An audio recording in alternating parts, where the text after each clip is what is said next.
የነስሊንክ ኩብራና ኩብራት የዩቲዩብ ቻናል የቤተሰቦች ከልብ የመነጨ የከበረ ሰላምታዬን በያላችሁበት ይድረሳችሁ። የኢትዮ ፍቅሩ ዜና የሰዓቱን ሁለት አጫጭር መረጃዎች ይዤ ቀርብ ያለው እስከ ፍጻሜው አብራችሁን ቆዩ። ሀገር አቀፍ፣ አህጉር አቀፍና ዓለም አቀፍ አንኳር ዜናዎች ውስጥ ክቡራን አድማጮች መረጃ አሰናድተናል። በዚህ ሰዓት የመረጃ ጊዜ ከምታደምጧቸው መረጃዎች መካከል አድማጭ ተመልካቾችን ይመጥናሉ ያላቸውን መረጃዎች በቅድሚያ እናስተዋውቃለን። አንድ ሃንጋራዊ የሙዚቃ ምት ላይ የተመሰረተውን እና ዳንስ ሪቮሉሽን የተሰኘ የሙዚቃ ጨዋታ ለ6 ቀናት በመጫወት ረዥሙን አዲሱ የቪዲዮ ጨዋታ ክብረ ወሰን አስመዝግቧል። እንዴት ለረጅም ጊዜ ሊጫወት ቻለ? በዝርዝር የምታደምጧቸው መረጃዎች በኢትዮ ፍቅሩ ዜና ይዘናል። እንዲሁም የትራምፕ ጠበቆች ቢቢሲ ካላስተባበለ፣ ይቅርታ ካልጠየቀ እንዲሁም ካሳ ካልከፈለ የ1 ቢሊዮን ዶላር ክስ እንደሚመሰርቱ ከጻፉ በኋላ ፕሬዚዳንቱ በጉዳዩ ላይ ሲናገሩ የመጀመሪያው ነው። ሁሉንም በዝርዝር እናስደምጣለን። እስከ ፍጻሜ የቆዩ ዝርዝር መረጃውን ያድምጡ ግብዣዬ ነው። ዜናዎቻችንን ሰምታችሁ ላይክ፣ ሰብስክራይብ፣ ሼር ማድረጉ እንዳይዘነጋ። ሁሉንም ከኢትዮ ፍቅሩ ዜና ወደሚደርሳችሁ ዝርዝር መረጃ ያለፉ አብረን እንቆይ።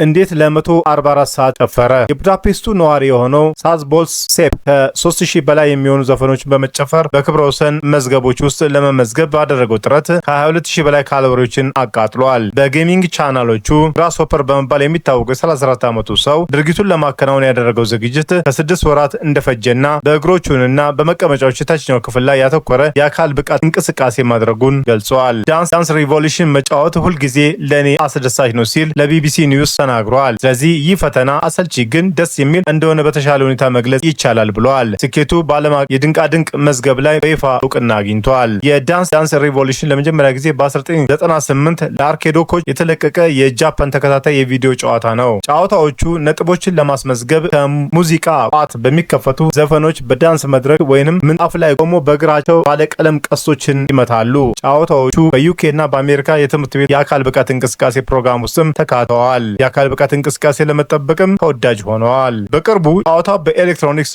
ስፖርት ማህበረሰብ ውስጥ ተወዳጅነትን እያገኘ መጥቷል። በዓለም ዙሪያ ያሉ ተጫዋቾች በተለያየ መንገድ በሚካሄደው ውድድሮች ላይም ይሳተፋሉ። ሳዝቦልስ ሴፕ እንዳለው እንደ አውሮፓውያን አቆጣጠር በ2015 ጀስት ዳንስን በመጫወት ከ138 ሰዓት በላይ ያሳለፈችውን የቀድሞ የክብረ ወሰን ባለቤት ካሪ ሲውዲኬን ሙከራ ከተመለከተ በኋላ እሱም ለመሞከር እንደተነሳሳ ተናግሯል። ነገር ግን በአይቲ ኢንጂነሪንግ የሚሰራው ጎበዝ ተጫዋች የሆነን የዳንስ ስኬት ከመሞከሩ በፊት በርካታ የክብረ ወሰኖችን ሰብሯል። እንደ አውሮፓውያን አቆጣጠር በ2021 የናሩቶ ጨዋታ ለረጅም ሰዓታት 28 ሰዓት ከ11 ደቂቃ ከ33 ሰከንድ በመጫወት እንዲሁም ቴትሪስ ኢፌክት የተሰኘ የእንቆቅልሽ ጨዋታ ለ32 ሰዓት ከ32 ደቂቃ በመጫወት ክብረ ወሰኖችን ይዟል። እንደ አውሮፓውያን አቆጣጠር በ2023 ግራስ ሆፐር የሚል ቅጽል ስም የተሰጠው በልጅነቱ ለ20 ዓመታት ያህል የዳንስ አብዮት ሲጫወት እንደነበረም ለቢቢሲ ተናግሯል። ሳዝቦልስ ሴፕ በጥሩ የእረፍት ጊዜ እረፍት እንዲወስድ ተፈቅዶለታል። 1 ሰዓት በመጫወት ማሽኑ ላይ የጨፈረ 10 ደቂቃ እረፍት ያገኛል። ይህ ሲጠራቀም በድምሩ ለ1 ወይም ለ2 ሰዓት እንዲተኛ ያስችለዋል። የዓለም ክብረ ወሰን ባለቤት አክሎም ሪከርዱ ወደፊት በሌላ ሰው የሚሻሻል ከሆነም የዳንስ ዘውዱን ለመከላከል በእርግጠኝነት እንደሚመለስም ተናግሯል።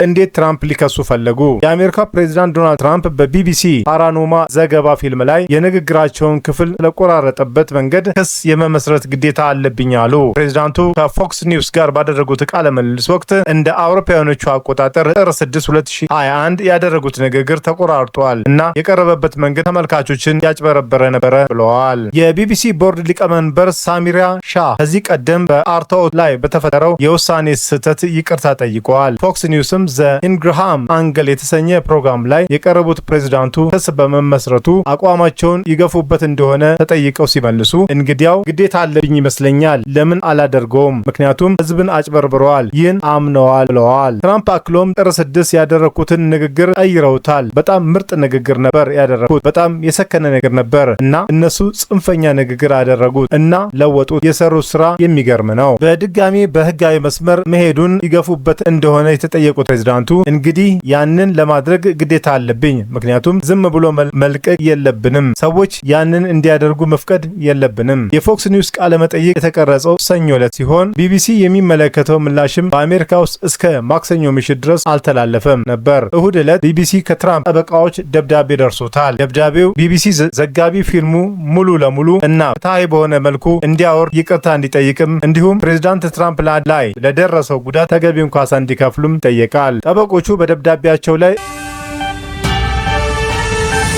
ገደብ ሰጥተዋል። ይህ የማይፈጸም ከሆነ የ$1 ቢሊዮን ክስ እንደሚመሰርቱ አስጠንቅቀዋል። ቢቢሲ በተገቢው መንገድ ምላሽ እንዲሰጡ አስታውቋል። ቢቢሲ ኒውስ ቢቢሲ በትራምፕ አስተያየት ላይ ምላሽ ጠይቀዋል። ትራምፕ ወደ ዋይት ሃውስ ከተመለሱ በኋላ በሌሎች መገናኛ ብዙሃን ላይ ስለ እርሳቸው በሰሯቸው ዘገባዎች የተነሳ ሕጋዊ እርምጃ እንደሚወስዱ ዝተዋል። ከሲቢኤስ እና ኢቢኤስ ጋር የነበራቸውን ውዝግብ ከፍተኛ ክፍያ ከተቀበሉ በኋላ ከስምምነት የደረሱ ሲሆን ኒውዮርክ ታይምስ ላይ ደግሞ ሕጋዊ እርምጃ እንደሚወስዱ ዝተዋል። የቢቢሲ ፓራኖማ ዘጋቢ ፊልም የተላለፈው የአሜሪካ ፕሬዝዳንት ምርጫ ከመደረጉ ጥቂት ቀናት በፊት አውሮፓውያኑ ህዳር 2024 ነው። ነገር ግን ሾልኮ የወጣው የቢቢሲ ማስታወሻ ባለፈው ሳምንት በዴይሊ ቴሌግራፍ ላይ ጋዜጣ ላይ መታተሙን ተከትሎ በከፍተኛ ሁኔታ መነጋገሪያ ሆኗል። በማስታወሻ ውስጥም የቢቢሲ ኤዲቶሪያል ስታንዳርድ ኮሚቴ የቀድሞ ገለልተኛ የውጭ አማካሪ የንግግሩን አንድ ክፍል በጥር 2021 የካፒታል አመፅን በሚያበረታታ መልኩ ተስተካክሏል የሚል ስጋታቸውን ሰፍሮ ይገኛል። ትራምፕ በንግግራቸው ወደ ካፕቶል እንሄዳለን እንዲሁም ጀግና ሴናተሮችንና የኮንግረስ አባሎቻችንን እንደግፋቸዋለን ብለዋል። ይሁን እንጂ ፓራኖማ በዘጋቢ ፊልም ላይ ያስተላለፈው ወደ ካፒቶል እንሄዳለን እንዲሁም እዚያ ከእናንተ ጋር ነኝ፣ እንታገላለን፣ ታይቶ በማይታወቅ መልኩ እንታገላለን የሚል ነው። እንታገላለን ወይም ትግል የሚለውን ቃል በዚህ ንግግራቸው ወቅትም ከ20 ጊዜ በላይ ተጠቅመዋል። የፓኖራማ ዘጋቢ ፊልም ያስነሳው ቅሬታ ዋና ዳይሬክተሩን ቲም ዴቪን እንዲሁም የዜና ክፍሉ ኃላፊ ዴብራ ተርነስ እንዲለቀቅ አድርገዋል። ይህ ጉዳይ ሾልኮ በመውጣቱ ተከትሎ ከኃላፊነታቸው ከለቀቁ አመራሮች አንዱ የሆነው የቢቢሲ ኒውስ ዋና ስራ አስፈጻሚ ዴብራ ተርነስ መገናኛ ብዙሃን ተቋማዊ መድሎ የለበትም ሲል ተከላክለዋል። የቢቢሲ ዋና ዳይሬክተር ቲም ዴቪም ከዚሁ ጋር በተያያዘ ኃላፊነታቸውን ለቀዋል። ሁለቱ አመራሮች እሁድ ዕለት እንደሚለቁ ያስታወቁት የእንግሊዙ ዘ ቴሌግራፍ ጋዜጣ ሾልኮ ያወጣው የቢቢሲ የውስጥ ማስታወሻን በማጣቀስ ያወጣው ዘገባ ተከትሎ ጫና ከተፈጠረባቸው በኋላ ነው። ማስታወሻው የቢቢሲ ኤዲቶሪያል ስታንዳርድ ኮሚቴ ገለልተኛ የውጭ አማካሪ በነበረው ማይክል ፔስኮት የተዘጋጀ ነው። የቢቢሲ ቦርድ ሊቀመንበር ሳምሪያ ሻህ የፊልሙ ዝግጅት ላይ የውሳኔ አሰጣጥ ስህተት መፈጸሙን አምነዋል። የትራምፕ ንግግር አርትዖት የተደረገበት መንገድም እርምጃ እንዲወሰድ ቀጥታ ጥሪ የተላለፈ አስመስሎ እንደቀረበ ተናግረዋል። ቢቢሲ ይቅርታ እንደሚጠይቅም አክለዋል።